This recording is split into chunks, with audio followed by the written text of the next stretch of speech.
Bonjour, bienvenue sur le plateau de télé Midest. On va vous parler d'un pilotage efficace de la fonction maintenance avec le retour d'expérience de la GMAO d'Imo Maint. Deux intervenants, Stéphane Deroc.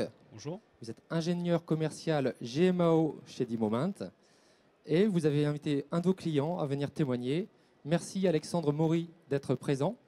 Vous êtes chef de projet à la direction industrielle de Knof. Oui, bonjour. Merci beaucoup. Stéphane, je vais vous laisser ouvrir le bal et présenter évidemment d'Imo Maint en quelques mots, qu'on comprenne un petit peu l'activité de votre société. Écoutez, d'Imo Maint, c'est un acteur majeur donc, du marché de la GMAO. On fait partie du groupe d'Imo Gestion, qui est un grand éditeur lyonnais spécialisé dans le développement logiciel pour le management.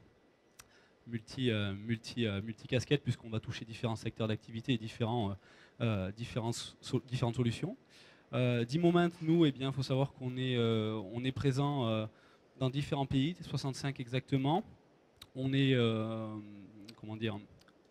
éditeur de plusieurs solutions, donc d'une solution qui va s'orienter très petite société, TPE, et également on va monter dans la gamme comme ça puisqu'elle est évolutive et on va s'adresser à différents secteurs de marché et différents types d'entreprises. Il faut savoir qu'on est donc à peu près 40 chez d'Imo Maint pour les petits chiffres. On a fait un peu plus de 3 millions de chiffres d'affaires l'année dernière. On a 2000 clients actifs dans 65 pays, comme je vous le disais tout à l'heure, hein, quels qu'ils soient. 550 projets internationaux, donc c'est pas rien, ça prouve quand même qu'on est quand même bien implanté à l'international. Donc sur les 40 collaborateurs également, on est divisé, on est quand même très sectorisé entre le commerce, tout ce qui est consulting et également développement, parce qu'on a un gros pôle R&D également pour justement répondre aux problématiques et aux besoins des clients et à l'innovation, à suivre aussi les technologies. Qu'est-ce qu'il faut savoir de plus, c'est qu'on est également présent depuis 20 ans, donc ce n'est pas rien dans le secteur. Et voilà, donc on a plusieurs clients, dont Knof ici présent aujourd'hui, qui a décidé de travailler sur une de nos solutions qui est Axel aujourd'hui, puisque comme je vous disais, on a plusieurs solutions micro, mini, maxi, Axel et Service Maint pour répondre à différents besoins. Et également différents supports, puisqu'on peut répondre à la fois à des besoins client-serveur, mais à la fois des besoins web pour les clients qui désirent cette technologie. Voilà. Et désormais, depuis l'année dernière, on travaille également le domaine du SAV, un domaine qu'on ne connaissait pas jusqu'alors, mais qui désormais, grâce à l'acquisition de cette solution, nous permet d'attaquer ce marché-là. Voilà. Pour les petits chiffres et terminer là-dessus, et je passerai la main à mon cher ami. Il faut savoir aussi que les solutions, et c'est ce qui fait aussi notre force à l'étranger et à l'international, c'est que nos solutions sont disponibles en 13 langues désormais, dont le chinois et le japonais depuis peu, ce qui nous permet d'aller chercher le marché asiatique aussi. Voilà. Merci beaucoup pour cette présentation rapide. Alexandre Maury, merci de venir témoigner et partager votre expérience. Est-ce que pour commencer, vous pouvez nous présenter le groupe Knof ? Oui, bonjour, donc Alexandre Maury. Donc Knof est un groupe d'origine familiale, d'origine allemande, qui est présent dans les métiers du bâtiment, avec 3 branches d'activité principales dans le métier du bâtiment, qui sont la plaque de plâtre, qui sont la laine de verre, laine de roche, et qui sont l'isolation, surtout à base de polystyrène. On a aussi une activité emballage qui est représentée par le groupe. Voilà. Le groupe, à l'échelle du monde, c'est 20 000 personnes. Et Knof est présent dans 40 pays. Donc moi, je représente ici une des branches du groupe Knof, qui est la branche bâtiment. C'est-à-dire, le bâtiment France, c'est 12 usines en France. 12 usines en France, c'est à peu près 1000 personnes. Voilà. Et je fais partie de la direction industrielle. La division dont je fais partie fabrique et commercialise surtout du polystyrène, de la fibre de bois et du polyuréthane. Merci beaucoup pour cette présentation. Donc Stéphane Deroc, là on a un client plutôt important par la taille, mais vous l'avez dit en introduction, vos solutions peuvent adresser directement les PME également. Hein. Exactement, hein, comme je le disais en préambule, c'est vrai qu'on a des solutions qui sont très petites, qui sont là justement pour les sociétés qui veulent commencer à mettre le pied à l'étrier et à informatiser justement leur maintenance. mais on a également des solutions qui peuvent répondre à des problématiques beaucoup plus importantes, avec du multisite, avec justement, on le verra tout à l'heure dans la présentation, mais plusieurs sites notamment aussi à l'étranger qu'on est en train de développer. Donc on a des solutions comme Axel, comme Maximen qui peuvent répondre justement à ces problématiques et voir un peu plus grand. Voilà. Alors, Alexandre Maury, est-ce que vous pouvez nous expliquer l'origine du projet maintenance et les objectifs initiaux de ce projet? Alors, je voudrais tout d'abord préciser le périmètre. J'ai parlé de beaucoup d'usines à l'échelle mondiale. Le périmètre du projet, il est localisé sur le périmètre Bâtiment France, donc sur les 12 usines. C'est un projet qui a été initié dans les années 2000. Donc moi, je suis chef de projet à la direction industrielle et j'ai été missionné par mon directeur industriel pour un projet qui a été baptisé Projet Maintenance 2000, qui avait deux objectifs principaux. Le premier, c'était donc avec des sites de fabrication qui avaient des méthodes un peu diversifiées, c'est de standardiser les méthodes. Et le deuxième objectif, c'était justement pour standardiser les méthodes, c'est de mettre en place un outil de GMAO. Alors, oui, il faut que je rajoute une chose importante. L'outil de GMAO, une des contraintes dans le cahier de charge, c'était qu'il soit simple et facile à mettre en œuvre. Donc ça, c'était par rapport à nos petites structures. Alors, on va peut-être demander à Stéphane de réagir par rapport à la simplicité de mise en œuvre. Oui, c'est vrai que quand on parle de simplicité, c'est vrai qu'on est sur une gamme de produits chez D-Moment où c'est du clé en main. C'est-à-dire qu'il faut très peu de temps de mise en place et de déploiement. Une fois que le client a choisi et a sélectionné son paramétrage pour justement l'utiliser et l'exploiter. Voilà, pour répondre à la question. On va vous demander justement, Alexandre, comment ça s'est passé en termes de déploiement, de mise en place. Est-ce que ça a vraiment été simple comme vous l'espériez? Oui, justement. Donc là, je précise bien, c'était les données de départ. Donc il y a eu toute une histoire, effectivement, parce que il y a plus de 10 ans de développement de ce projet. Il y a eu toute une histoire. La solution Axel a été sélectionnée tout au début, c'était en 2000, je crois que c'était au Salon de la Maintenance, a été sélectionnée. Et à l'époque, la solution Axel, c'était un CD-ROM. C'était un CD-ROM qu'on installait sur des postes, une solution client-serveur. Ça, c'était le démarrage. Cette solution a beaucoup évolué. On a grandi avec la solution, on a grandi ensemble. La solution maintenant est devenue, la solution Axel est devenue une solution avec serveur web, solution web, avec un serveur central qui est basé en Alsace et une solution multisite qui accède à ce serveur central. Peut-être un mot sur justement ce choix de passer à une solution web. C'est ce que je disais tout à l'heure, on a une équipe aussi R&D qui est là pour justement répondre à un besoin et à suivre aussi les innovations. On s'est aperçu que le client-serveur, ça a sa durée de vie de toute façon, hein, et puis ça répond à un besoin, mais le client-serveur également, la solution web également répond à d'autres besoins et des exigences que certains groupes comme Knauf avaient aussi par la simplicité. Et donc du coup, on a mis en place cette migration progressive qui fait que désormais, on est passé sur une solution Axel full web. Voilà, pour simplifier notamment, l'avantage du full web, je vais le préciser, c'est simplifier l'administration. On a un serveur, très peu de postes à installer derrière, puisque c'est juste via un navigateur internet, quel qu'il soit. Donc au niveau aussi de la puissance de l'ordinateur, il n'y a rien. Donc simplicité d'administration, facile d'utilisation et de déploiement. Voilà, donc il y a tous les avantages et la pérennité de ce genre de solution. Voilà. C'est aussi le choix qu'on a fait chez D-Moment à l'époque. Je rajouterais juste quelque chose par rapport à l'évolution qui convenait bien à notre stratégie informatique. Parce que la solution CD-ROM a forcément ses limites. Et maintenant, c'est une solution qui est intégrée et maîtrisée et gérée par notre service informatique. Alors justement, quel bilan vous pouvez faire sur l'intégration de la solution Axel et sur les gains que vous avez obtenus? Alors le bilan, il est positif. Il est positif. Alors je vais essayer de développer en plusieurs points. D'une part, au début, c'était une directive groupe. C'était une directive qui venait d'en haut. Maintenant, on s'est rendu compte que c'est un outil qui a été intégré, on va dire, dans le métier des responsables maintenance. Il a été intégré dans le quotidien des responsables maintenance. Je ne sais pas très bien comment le dire. L'informatique a été un peu effacée au profit du métier. C'est devenu un outil métier et pour moi, c'est un enjeu important. c'est pas un outil informatique, c'est un outil métier dont les responsables maintenance se servent maintenant au quotidien. Donc le deuxième point positif que je voudrais relever, c'est que ça a créé une réelle dynamique au niveau des responsables maintenance, au niveau des différents sites, une dynamique ne serait-ce qu'en termes de communication. Ça a créé une dynamique qu'on a mis en place aussi. On a mis en place des formations, des sessions de formation qui ont permis de travailler sur la GMAO et aussi justement sur le métier. Ça a permis une meilleure communication en termes d'échange de pièces de rechange, par exemple. Donc de mutualisation de pièces de rechange et de standardisation. Et donc là maintenant, bon, c'est des projets qui continuent, enfin, c'est des missions qui continuent, c'est une standardisation de la maintenance préventive sur les différents sites, avec des équipements qui sont similaires, on va dire.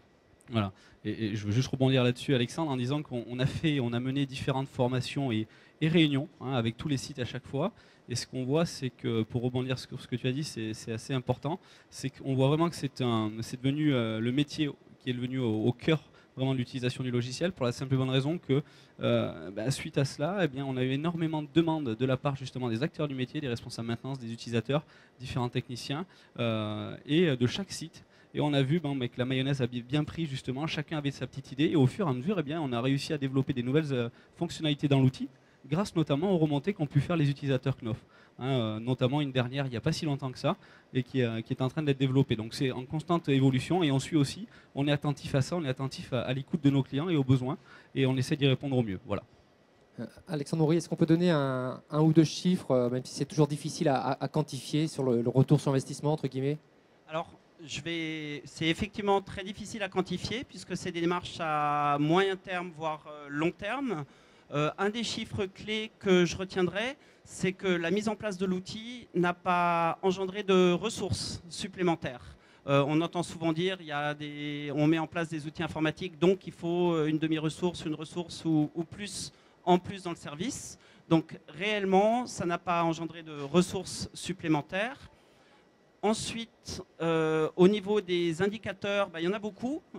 C'est assez difficile de mesurer l'impact de la GMAO réellement sur les indicateurs, parce qu'il y a d'autres démarches techniques d'amélioration. Ce que je retiendrai, c'est par exemple l'exemple d'un site sur lequel on a, lors de ces dernières années, approximativement augmenté la maintenance préventive de l'ordre de 20%, avec des coûts de maintenance qui ont diminué de 10%. Sur un site en particulier, mais la moyenne est dans ce sens-là. La moyenne, il n'y a pas eu d'augmentation majeure des coûts de maintenance et on est plutôt en diminution à périmètre équivalent. On est quand même sur des chiffres assez significatifs. Vous souhaitez réagir sur ces éléments, Stéphane ? Non, après c'est vrai que moi j'ai pas grand chose à dire là-dessus. C'est vrai que chaque client, chaque site a vraiment son utilisation. En fonction de l'utilisation, on va avoir des gains plus ou moins. C'est difficilement quantifiable dès le départ et à expliquer aussi au début d'un projet, mais ça se voit sur le long terme. Et là, il l'a bien expliqué. Chaque site vraiment différent. Mais voilà, on est dans cette moyenne-là. De toute façon, il y a déjà eu une étude qui a été menée là-dessus et on retrouve un petit peu cette tendance. Voilà. Donc, permettez-moi, il y a une chose que je voulais rajouter sur cette mise en place, sur le bilan. On avait parlé d'objectifs au début, donc deux choses.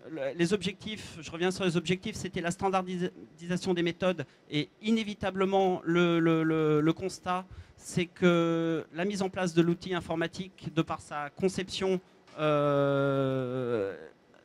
entraîne des méthodes communes. Et elles sont complétées par un processus maintenance qu'on a mis en place, un processus organisationnel. Voilà.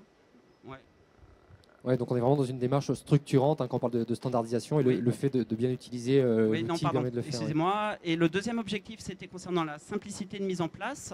Donc le bilan, et là, on peut témoigner ensemble. Le bilan, c'est que la solution est...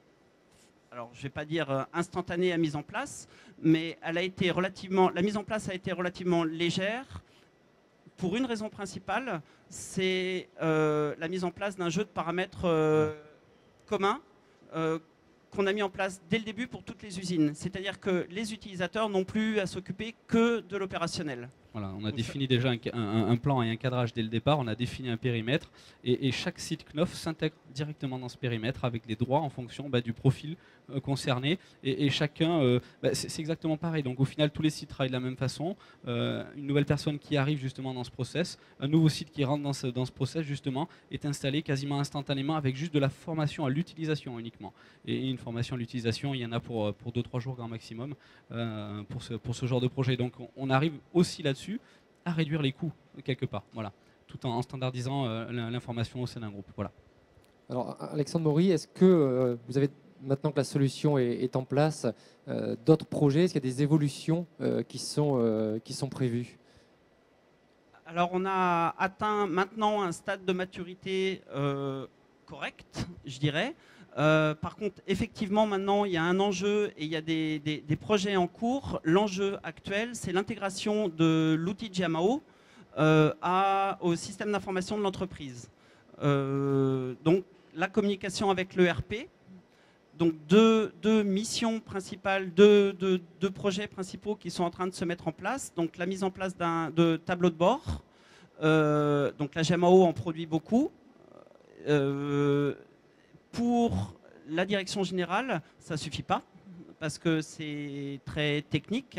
La direction générale a besoin de corréler les indicateurs de maintenance avec les indicateurs de production, voire d'achat. Et donc le projet informatique en cours, c'est d'avoir un tableau de pilotage de la maintenance, justement. Des indicateurs de synthèse qui permettent justement ce pilotage. Donc, je précise, indicateurs maintenance qui sont préventifs, heures de maintenance, indicateurs de prod qui sont les arrêts, et voilà, et les coûts de maintenance qui sont voilà. Donc ça, ce sont deux chantiers qu'on va mener dans les temps à venir, et on a déjà commencé sur certains points, notamment sur l'interface avec le RP. Le deuxième point important d'intégration comme tu le dis Stéphane, d'intégration de l'outil Axel avec le système d'information, c'est effectivement l'intégration au niveau des achats. Pour l'instant, il y avait deux systèmes séparés. On est en train d'intégrer la Giamao dans le flux d'achat.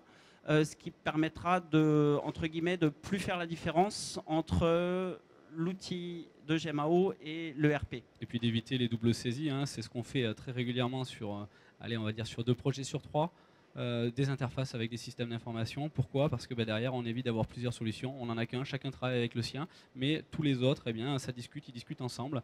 Ça évite le travail de ressaisie également. Qui dit ressaisie dit risque d'erreur. Donc forcément, voilà, on va travailler là-dessus pour justement gagner encore plus en productivité là-dessus. Voilà. Alors, oui. Oui, peut-être un troisième point, mais c'est un projet, effectivement c'est un projet qui n'est pas encore lancé, c'est tout ce qui est mobilité, qui est une piste d'évolution, mobilité ou traçage code-barre, qui permet, qui a été commencé partiellement, qui permet d'identifier les pièces, qui permet d'identifier les saisies, qui permet aussi de faciliter tout ce qui est opérationnel. Également, aussi, puisqu'on a commencé sur un site, donc ça a été un succès. Il y a un site qui était demandeur, suite encore une fois à ces réunions qu'on fait régulièrement. Il y a un site qui était demandeur, et bien on l'a mis en place. On a fait un pilote. Et ce pilote, pour le moment, il est convaincant puisqu'il y a d'autres sites qui le veulent. Et donc là, on est en train, justement, ça sera très probablement pour l'année prochaine, mais de déployer ces différents sites avec ce système de code à barre. Voilà. Et donc toujours intégré à la solution Axel. Exactement. Dernier point, est-ce qu'il est question de déployer, parce qu'on a dit que c'était pour les domaines bâtiments en France. On a vu que le groupe a plusieurs secteurs d'activité et en plus une présence à l'international. Est-ce qu'il est prévu éventuellement de déployer la solution dans d'autres domaines d'activité ou d'autres pays? Alors, le projet initial, le périmètre du projet, donc c'est Division Bâtiment France, donc c'est un périmètre bien précis. La solution a été déployée dans d'autres branches, donc la branche emballage de notre société, et a aussi été installée en Tunisie et en Belgique, dans d'autres activités, dans d'autres branches d'activité. Je n'oserais pas employer le mot de plug and play, mais comme on l'a fait, justement, comme ça a été conçu, c'est comme dit, adaptable à d'autres activités et à d'autres sociétés du groupe avec justement ce jeu de paramétrage commun. Donc, je rebondis là-dessus, puisque c'est vrai qu'on a fait cette année justement un déploiement sur un site un petit peu sensible, hein, puisqu'on a attaqué le domaine de la pétrochimie sur justement un site en Belgique. Et justement, il y avait des besoins et il y avait aussi certains risques quand même.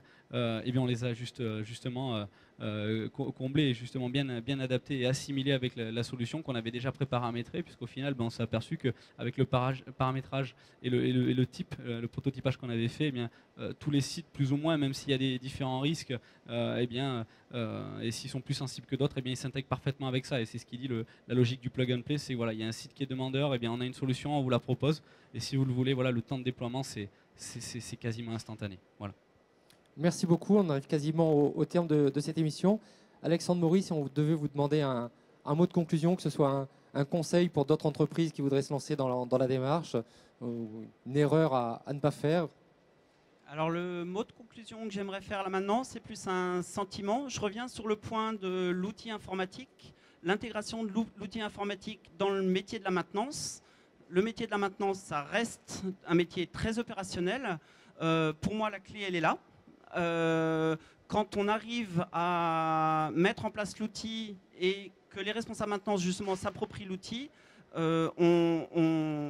le témoignage que je pourrais faire maintenant. La relation et le travail avec les responsables maintenance devient très bonne, très constructive et très dynamique. Donc pour ça, définitivement, l'outil a contribué à cette démarche-là.